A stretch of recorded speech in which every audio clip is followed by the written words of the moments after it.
Hello everyone, welcome you all. So अभी हमारा जो है लास्ट लेक्चर जो हमारा था वो रेस्पिरेशन इन प्लांट्स जो है उसकी नीट की PYQs थी और आई होप आपने वो लेक्चर जो है अटेंड कर लिया होगा। और आज की जो क्लास है वो उसका नेक्स्ट चैप्टर है और क्लास 11th बॉटनी का ये आखिरी चैप्टर है क्लास 11th की बॉटनी सेक्शन की, that is the plant growth and the development. और इससे पहले 11th की जो है सारी बॉटनी की जितनी भी चैप्टर्स हैं क्लास 11th की वो सारी की सारी कंप्लीट हो चुकी है, तो आप उसको जाकर देख सकते हैं। और आज की जो क्लास है ये फर्स्ट इंट्रोडक्शन वाला पार्ट है जिसके अंदर बेसिकली ग्रोथ एंड डेवलपमेंट को हम अच्छे से यहाँ स्टडी करने वाले हैं, तो आप मेरे साथ जो है इसको देखिए। सबसे पहले हमारे NCERT में दे रखा है ग्रोथ के बारे में, जो कि मैंने ऑलरेडी आपको लिविंग जो चैप्टर पढ़ाया था, फर्स्ट चैप्टर लिविंग वर्ल्ड, वहाँ पे मैंने आपको ऑलरेडी जो है ग्रोथ के बारे में जो है बता दिया था। लेकिन फिर भी यहाँ पे भी क्योंकि ये पूरा का पूरा चैप्टर ही इस पे बेस्ड है, तो मैं इसको भी यहाँ पे डिस्कस रखने वाली हूँ।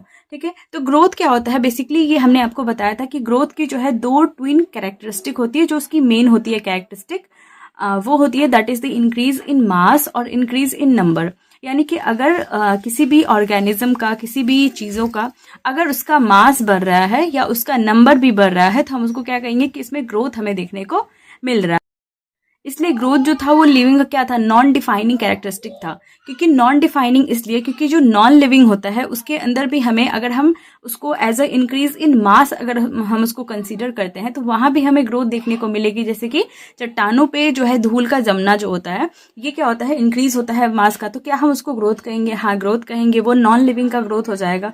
तो ऐसे में क्या हो जाएगा कि ग्रोथ जो होता है उसमें अगर मास बढ़ रहा है तो भी वो ग्रोथ है, अगर उसका नंबर बढ़ रहा है तो भी वो ग्रोथ है। तो ये चीजें जो थी हमारी, ये क्या थी, दैट इज दी ये नॉन लिविंग की भी प्रॉपर्टी थी और लिविंग के अंदर भी देखने को मिल रहा था। तो ये इसको हम as a non defining property consider करेंगे। ठीक है, दूसरा पॉइंट जो है हमारा दैट इज द प्लांट की जो ग्रोथ होती है वो इनफाइनाइट होती है।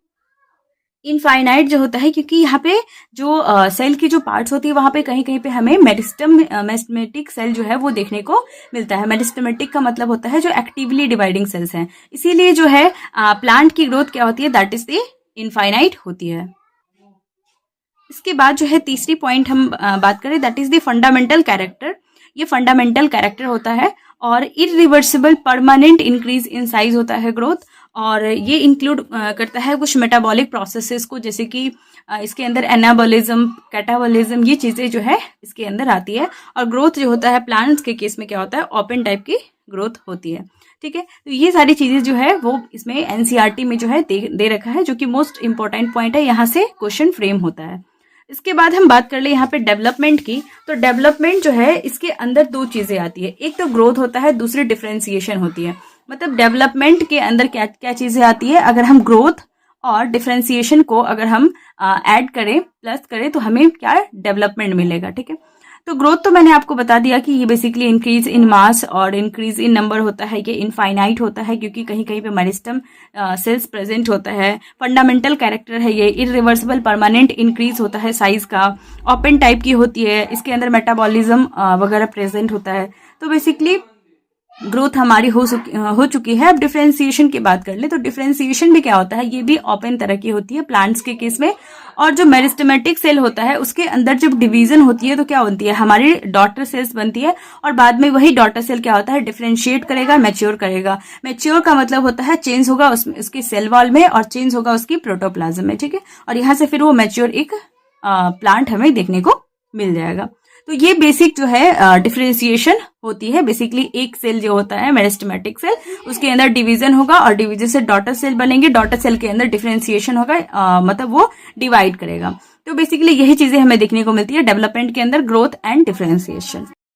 प्लांट्स के अंदर ग्रोथ की अगर हम बात कर ले तो बेसिकली एक सिंगल सेल यानी कि जायगोट से स्टार्ट होता है इसकी ग्रोथ, और ये जो है डिवाइड करके क्या बना लेता है, मतलब बेसिकली ये ग्रोथ मतलब इसमें ग्रोथ होकर के ये बना लेता है सीड। अब सीड जो होता है इसको फेवरेबल कंडीशन अगर मिलेगा तो ये क्या करेगा, सीड जर्मिनेट करेगा, ग्रो करेगा आगे। और अनफेवरेबल कंडीशन में जो होता है ये एक सस्पेंडेड ग्रोथ की जो पीरियड होती है उसमें चली जाती है, जिसको हम सेनिसेंस कहते हैं। ठीक है, उसके बाद सीड में अगर फेवरेबल कंडीशन है तो जर्मिनेट करेगा, और जर्मिनेट करेगा तो उसकी रूट अपाइकल मेरिस्टम बनेगी, शूट अपाइकल मेरिस्टम बनेगी, और यहाँ से एक पूरा का पूरा प्लांट बॉडी हमें देखने को मिलेगा। यहाँ से रूट अपाइकल मेरिस्टम से हमें पता है कि हमें रेडिकल वगैरह देखने को मिलेगा, जहां से रूट सिस्टम स्टार्ट हो जाएगा, और ऊपर प्लूम्यूल वाला स्ट्रक्चर दिखेगा जो जहां से हमारा स्टेम वाला पोर्शन स्टार्ट हो जाता है। तो बेसिकली यही सारी चीजें जो है देखने को मिलती है एक प्लांट्स के केस में, जब उसमें ग्रोथ डिफरेंशिएशन होता है, उसमें जर्मिनेशन कैसे होता है, ये सारी चीजें। इसके बाद जो हमारा नेक्स्ट टॉपिक है वो है दैट इज द प्लांट की जो ग्रोथ होती है जनरली वो क्या होती है, इनडिटर्मिनेट होती है, क्योंकि प्लांट की जो ग्रोथ होती है वो यूनिक होती है। और यूनिक इसलिए होती है क्योंकि plant retain the capacity for unlimited growth throughout their life. उसमें प्लांट जो होती है उसके केस में अनलिमिटेड ग्रोथ हमें देखने को मिलता है, और यहाँ पे ग्रोथ ओपन होती है। ओपन क्यों होती है, क्योंकि जो नया सेल्स होता है वो हमेशा always being added to the plant body by the activity of the meristem, क्योंकि कहीं सेल्स जो होता है प्रेजेंट होता है मेरिस्टेमेटिक सेल, जो कि एक्टिवली डिवाइडिंग होता है, और वो डिवाइड करता जाता है, नए सेल बनते रहते हैं, और ऐसे ही वहां पे ग्रोथ होती रहती है। और ग्रोथ क्या होती है, ओपन टाइप की होती है। प्राइमरी ग्रोथ जो होता है प्लांट का वो कंट्रीब्यूट करता है to the elongation of the plant along their axis. मैंने आपको बताया था कि जो प्राइमरी ग्रोथ होती है वो बेसिकली एक्सिस के अलोंग रूट अपाइकल मेरिस्टम और शूट अपाइकल मेरिस्टम पे प्रेजेंट होता है, और वहां से क्या होता है हमें प्राइमरी ग्रोथ देखने को मिलती है। लेकिन अगर हम सेकेंडरी ग्रोथ की बात कर ले तो ये बेसिकली इंक्रीज इन गर्थ यानी कि मोटाई जो होती है, यानी कि जिसको हम सेकेंडरी ग्रोथ कहते हैं। तो सेकेंडरी ग्रोथ जो होता है उस प्लांट्स का, उसमें क्या होता है, इंक्रीज होता है इन द गर्थ।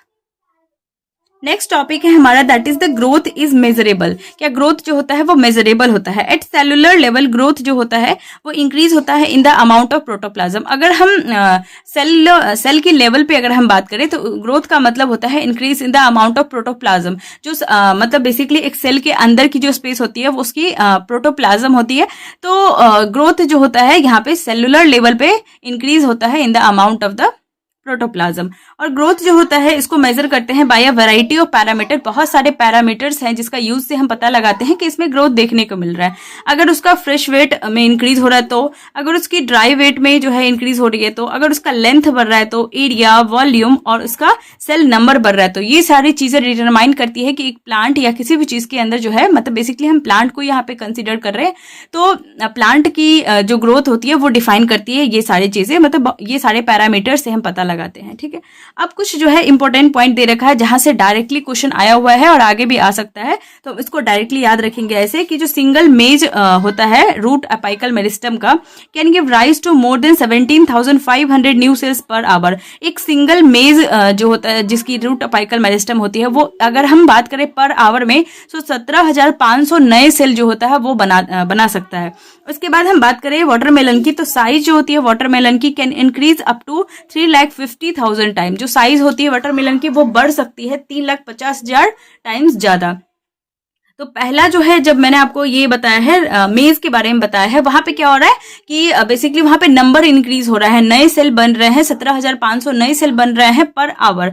तो वो जो ग्रोथ होती है वो होती है increase in the cell number. और दूसरा मैंने बताया है साइज, क्योंकि वाटरमेलन की साइज बढ़ रही है 3,50,000 टाइम्स, तो दूसरा जो होता है वो ग्रोथ होता है in the case of cell size.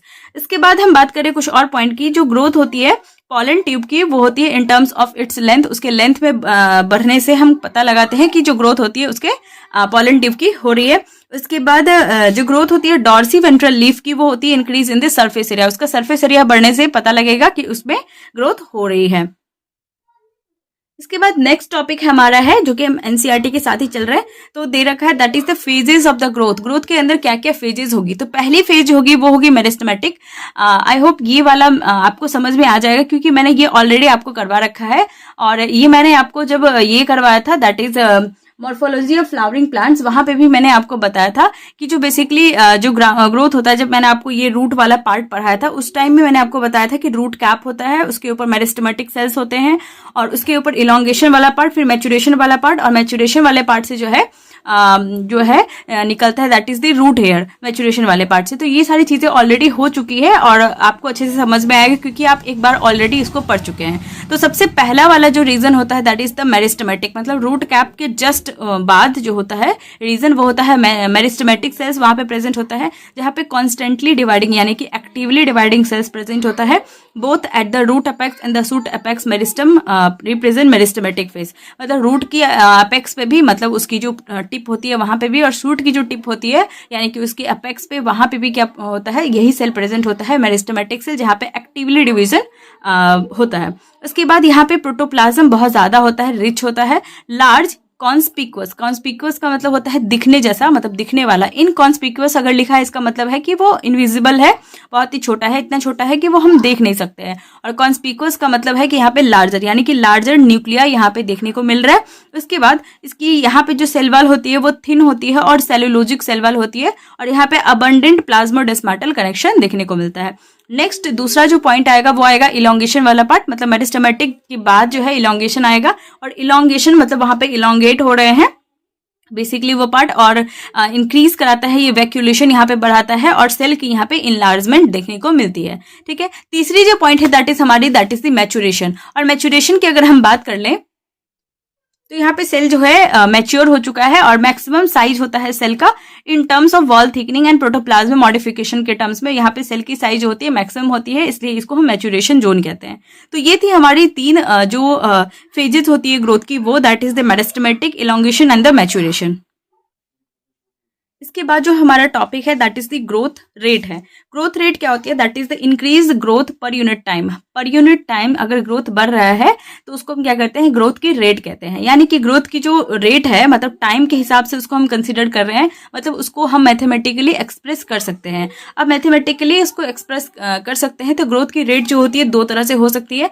एक होती है दैट इज द अरिथमेटिक, और दूसरी होती है हमारे ज्योमेट्रिक। जो अरिथमेटिक ग्रोथ होती है उसमें क्या होता है कि सिर्फ एक डॉटर सेल जो होता है वो कंटिन्यूअसली डिवाइड करता है, और दूसरा डिफरेंशिएट करेगा और मैच्योर होगा। ठीक है, और यहाँ पे माइटोटिक सेल डिवीजन देखने को मिलती है, और इसका एग्जांपल हो जाता है रूट इलोंगेशन जो होती है एट कांस्टेंट रेट। अब कांस्टेंट रेट यहाँ पे क्यों बोला है ये मैं आगे वाले लेक्चर में आपको बताऊंगी, क्योंकि आगे वाले लेक्चर में हम अरिथमेटिक और ज्योमेट्री को डिटेल में पढ़ेंगे, और अभी मैं यही तक बता रही हूँ उसको कि यहाँ पे कांस्टेंट रेट क्यों बोला है, root elongation at a constant rate, ये चीजें। और दूसरी जो है हमारे that is the geometric growth है। ज्योमेट्रिक ग्रोथ जो होती है यहाँ पे तीन फेज हमें देखने को मिलता है। पहली होती है that is the initial growth, lag phase होता है जहाँ पे स्लो ग्रोथ होती है। उसके बाद रैपिड ग्रोथ होती है जिसको एक्सपोनेंशियल फेज कहते हैं। उसके बाद जो है एक कांस्टेंट फेज आ जाता है। तो ये तीन फेजेस हमें ज्योमेट्रिक वाले में देखने को मिलती है, और दोनों की जो होती है अलग अलग ग्राफ देखने को मिलती है, और अलग अलग टाइप के ऑर्गेनिज्म जो होते हैं ये दोनों तरह की जो है ग्रोथ दिखाते हैं। तो बेसिकली यहाँ तक थी हमारी ग्रोथ रेट के ऊपर बातें, जिसमें मैंने आपको एक एक पॉइंट बताया है बेसिकली अरिथमेटिक और ज्योमेट्रिक के ऊपर। और आने वाली जो भी लेक्चर रहेगी उसमें मैं आपको अरिथमेटिक और ज्योमेट्रिक के ऊपर डिटेल मैं आपको बताऊंगी कि क्या होता है, और बाकी की जो भी टॉपिक्स हैं हार्मोन्स वाले टॉपिक वो भी मैं अगले लेक्चर में जो है उसको कवर करूंगी। तो आई होप कि आपको जो है लेक्चर समझ में आया होगा, और इसके पहले जितने भी चैप्टर्स हैं बॉटनी के आप उसको जाके देख सकते हैं, क्योंकि ये वाला जो है चैप्टर जो है बॉटनी का लास्ट सेक्शन है और लास्ट चैप्टर है। तो इसके बाद जो है या तो बॉटनी स्टार्ट हो सकता है 12th का, या फिर 11 के जो है जूलॉजी स्टार्ट हो सकता है। तो आप उसको जाके देख लीजिए, और इस हैंड रिटन नोट्स के लिए आप इंस्टाग्राम, टेलीग्राम कहीं पे भी जुड़ सकते हैं, आपको ये हैंड रिटन नोट्स मिल जाएंगे। और तब तक के लिए stay tune, stay healthy and thank you.